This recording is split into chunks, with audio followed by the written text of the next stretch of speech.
Super bowl half time show American football তথা NFL এর একটি ঐতিহ্য।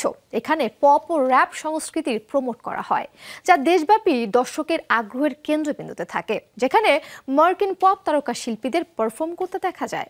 এবারের আসরে উপস্থিত ছিলেন গ্র্যামির সর্বোচ্চ পুরস্কারজয়ী সঙ্গীত তারকা কেন্ড্রিক লামার। এদিকে সুপার বোলের মঞ্চেই আরেক সঙ্গীত তারকা ড্রেকের সাথে তার বিরোধের ইতি টানার ঘোষণা দিলেন তিনি। Kendrick Lamar.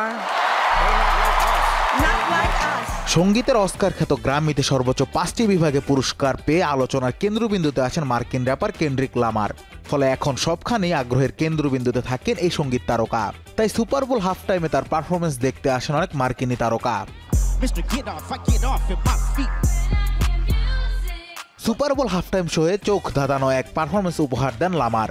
সে সময় তার গান শুনতে উপস্থিত ছিলেন এসজেডে, স্যামুয়েল এল জ্যাকসন ও সেরেনা উইলিয়ামসের মতো তারকারা। সদ্য প্রকাশিত অ্যালবাম জিএনএক্স এর ট্র্যাকগুলির পাশাপাশি বেশ কিছু হিট গান পরিবেশন করেন লামার। তবে এদিন আলোচনায় ছিল লামারের নট লাইক আস গানটি।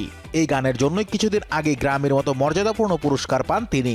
সেই সাথে এই গানের মাধ্যমে আরেক র্যাপার ড্রেককে উদ্দেশ্য করে ডিস ট্র্যাক তৈরি করেছিলেন লামার, যা নিয়ে মামলা ও আদালত পর্যন্ত যান ড্রেক।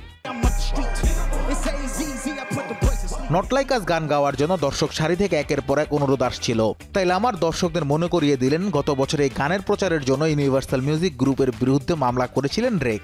এত সবকিছুর পরেও নট লাইক আজকে আটকে রাখতে পারেনি কেউ। শেষ পর্যন্ত বিজয়ের হাসি এসেছে এটি।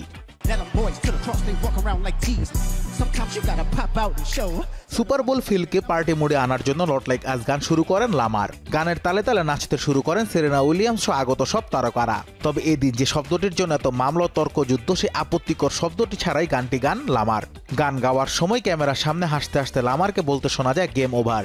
ফলে বোঝাই যাচ্ছে ড্রেকের সাথে তর্ক যুদ্ধের অবসান করতে চলেছেন Lamar. Anas Imran, showbiz tonight.